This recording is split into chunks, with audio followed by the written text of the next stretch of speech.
6 अक्टूबर यानी कि सर्वपितृ अमावस्या एक ऐसा खास विशेष दिन जिस दिन अगर आप पूरे श्राद्ध पक्ष में कोई श्राद्ध ना जानते हो या जानते हुए भी कोई खास प्रक्रिया ना कर पाए हों, इस दिन कोई भी ऐसा छोटा सा काम करके आप उन सभी दिनों की पूर्ति कर सकते हैं।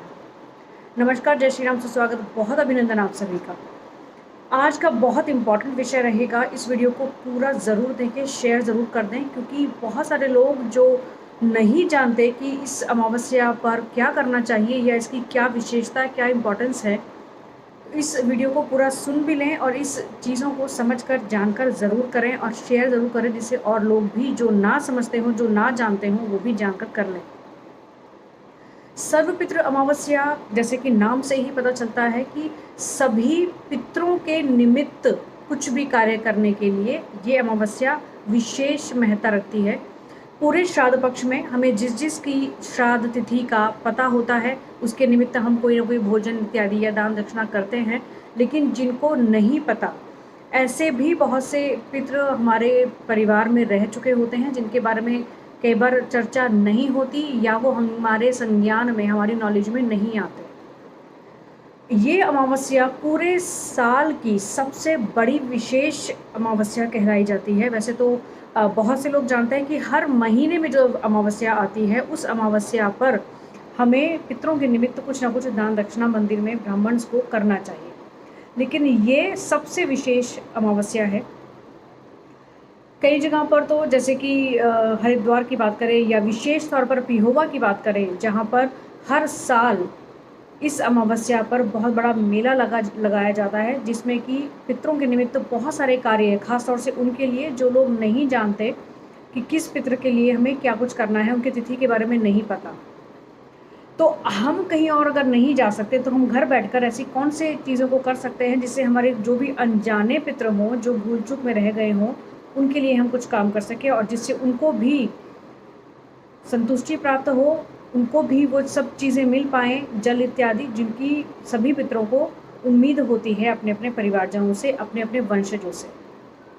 बहुत सरल सी चीज़ें हैं, ध्यान से सुन लीजिए और उनको कर लें। 6 अक्टूबर सर्वपितृ अमावस्या। बहुत आसानी से हम लोग एक पैकेट बना सकते हैं, जिसमें ख़ास तौर से वाइट चीज़ें होनी चाहिए, जैसे कि आटा हो, चावल हो, दूध का एक पैकेट हो। उसके अलावा कोई भी जो धरती में उपजी हुई सब्जियां होती हैं, जैसे कि आलू हो गए, सबसे विशेष आलू रहेंगे, अरबी हो सकती है, आलू ज़्यादा प्रेफरेबल हैं, इजीली अवेलेबल भी होंगे।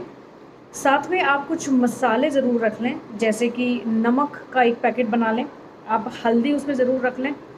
साथ में कोई भी एक दाल अगर हो सके तो, नहीं तो इतना तो ज़रूर रखें। अब विशेष ध्यान उन लोगों को करना है जिनकी, यदि केतु की, ध्यान यहाँ पर देना है कि केतु की किसी की भी महादशा या अंतर्दशा चल रही हो, या किसी भी तरह से कोई भी कन्फ्यूजन माइंड में चल रहा हो, कोई भी मेजर डिसीजंस लेने में हमेशा प्रॉब्लम आती हो, या आजकल भी कुछ मेजर डिसीजन लेने हैं और हमें संशय में है, हम लोग कन्फ्यूजन में हैं कि क्या डिसीज़न लें, कैसे क्या करें, जबकि हम बहुत चीज़ों को जानते समझते हैं लेकिन एक मेजर डिसीज़न नहीं ले पा रहे। इसके लिए आपको साथ में उस पैकेट में क्या रखना है, एक चाय की पत्ती का जो पैकेट होता है, चाय का पैकेट, इसको आप उस पैकेट में रखें। कोई दक्षिणा ज़रूर रख दें, जो भी यथासंभव आपके लिए जो भी पॉसिबल हो, और अपना नाम और गोत्र मन में संकल्प करके आप किस, जो भी अनजाने हमारे पितृ रहे हों, जिनके बारे में नहीं जाना जाता, जिनके बारे में श्राद्ध नहीं किया गया है, जिनकी तिथि का नहीं पता है, उनके निमित्त ये भोजन सामग्री मंदिर में ब्राह्मण को आज दान करने का आप संकल्प करते हैं। ये संकल्प करके आप उसको मंदिर में दे आएँ। अब मंदिर में ही क्यों देना है, ये पहले भी मैं बता चुकी हूँ कि पितरों के निमित्त कोई भी कार्य करना है तो वो या तो ब्राह्मण को दान किया जाता है या फिर गाय, कुत्ता और कौवा, इन तब सभी चीज़ों को दिया जाता है। तो ये जो खाने की सामग्री है, इसको आप, या आपके लिए पॉसिबल हो तो आप खाना बनाकर भी देकर आ सकते हैं, इसी तरह का संकल्प करके। संकल्प करना ज़रूरी है, ये मस्ट है, इसके बिना पूरी विधि पूरी नहीं होगी। अब एक और ख़ास चीज़ जिसका आपको ध्यान रखना है, अमावस्या वाले दिन घर पर ही आप खीर बना लें, खीर बना लें। अगर आप कोई खाना वगैरह और चीज़ें नहीं बना सकते, या तो आप जो रॉ मटेरियल है खाने का, जो हमने अभी एक पैकेट बनाया, उसको आप मंदिर में देकर आ सकते हैं संकल्प करने के साथ। या फिर आप एक और काम कर सकते हैं, खीर बनाइए, किसी और चीज़ को बनाने की कोई भी ज़रूरत नहीं है, केवल खीर आपने बना ली और घर में ही जो गाय के गोबर का उपला होता है उसको आप जला लें और उस उपले के ऊपर देसी घी थोड़ा सा छिड़कें। थोड़ा सा जो आपने खीर बनाई है उस खीर की 2 चम्मच आप उसके ऊपर अर्पित कर दें, अपने पितरों का स्मरण करते हुए। जैसा संकल्प हमने पहले किया था उसी संकल्प के साथ आपको ये खीर का भोग भी लगा देना है। थोड़ी ही देर में, यानी कि कुछ सेकंड के बाद, आपको थोड़ा सा जल का छींटा भी उसी उपले के ऊपर दे देना है। ये हो गया हमारे पितरों के निमित्त भोग। उपला जो है उसको जलाकर हम जो भी भोजन सामग्री उस पर अर्पित करते हैं, थोड़ी सी, वो हमारे पितरों का हम लोग भोग लगाना, ये क्रिया होती है। खासतौर से ये नॉर्थ इंडिया में इस कार्य को किया जाता है, खासतौर से वो भी विशेष तौर पर राजस्थान साइड में। लेकिन ये एक बहुत ऐसा तरीका है जिससे हम भोग लगाने की क्रिया को संपन्न कर सकते हैं। 2-3 तरीकों में से आप जो भी आपको इजीली चीज़ें समझ में आ जाएँ, जो आप कर सकें, वैसे आप कर सकते हैं। रॉ मटेरियल का पैकेट बनाकर ब्राह्मण को मंदिर में देना, या खाना बनाकर मंदिर में देना, या इस तरह से खीर बनाकर भोग लगाना। अब कुछ लोग जो कि तर्पण करना चाहेंगे, वो जो पूरे 16 दिनों में नहीं कर पाए हैं, पिछले 15 दिनों में नहीं कर पाए हैं, तो आज कैसे करें? बहुत आसान तरीका है तर्पण करने का भी। एक बड़े से बर्तन में, जो कि परात इत्यादि हो सकती है, या कोई भी बड़ा बर्तन आप ले लें, उसमें थोड़ा सा दूध, पानी मिला लें और साथ में थोड़े से जो काले तिल हैं उसको भी मिला लें। आपके इंडेक्स फिंगर के ऊपर कुशा ज़रूर बंधी होनी चाहिए। किसी भी तर्पण के कार्य में, किसी भी पिंड इत्यादि के कार्य में कुशा का होना बहुत ज़रूरी होता है। कुशा पर ही पितरों को आमंत्रित किया जाता है। क्रिया करते हुए भी आप कुशा के आसन पर ही बैठें। चाहे अभी जो हमने भोग की बात की है, उस भोग की क्रिया को करते हुए भी आप कुशा के आसन पर ही बैठें। इस कार्य के लिए विशेष तौर पर ध्यान ये रखना है, आसन पूजा करते वक्त कैसा भी हो सकता है, वो ऊनी भी हो सकता है, या सर्दियों के समय में हम थोड़े गर्म तरह के जो आसन के बार प्रयोग में लाते हैं, या आजकल तरह तरह के आसन आते हैं।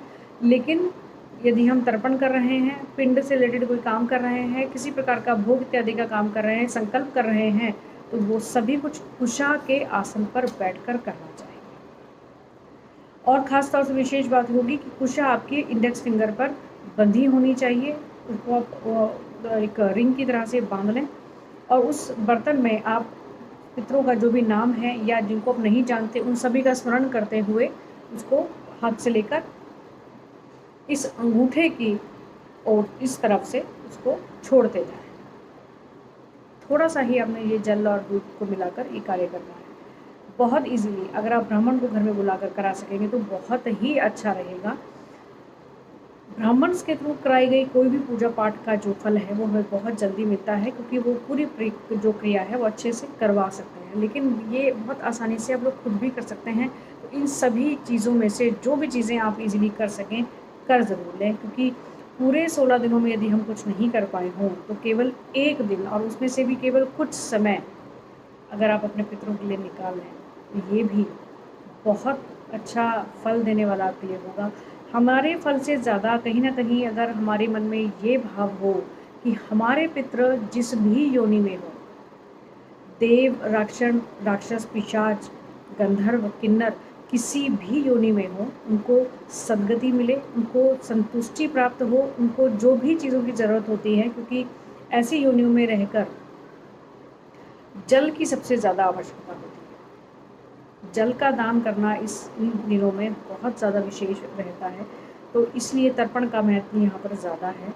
तो आप इस अमावस्या पर ज़रूर कुछ ना कुछ ऐसा दान इत्यादि, तर्पण वगैरह जो भी आप इजीली कर सकें, घर में भोग लगा सकें, उसको करें ज़रूर। पूरे पितृपक्ष में ना कर पाए हों जिन्होंने किया, बहुत ही अच्छी बात है, लेकिन इस दिन ज़रूर कर लें जो लोग ना कर पाए हों या जिनके बारे में हम ना जानते हैं। अगले वीडियो में ज़रूर आपसे मुलाकात होगी, जिसमें कि हम माँ भगवती का आगमन हमें कैसे करना है, कैसे उनका स्वागत करना है, किन किन चीज़ों का ध्यान रखना है और किस किस चीज़ों को नहीं करना है, जिससे माँ की कृपा हम सब पर बरसती रहे। आज के लिए आगे दीजिए, जल्दी ही आपसे मुलाकात होगी। पेज को लाइक एंड शेयर फॉलो ज़रूर कर लें, वीडियो को शेयर ज़रूर करें। आज के लिए नमस्कार।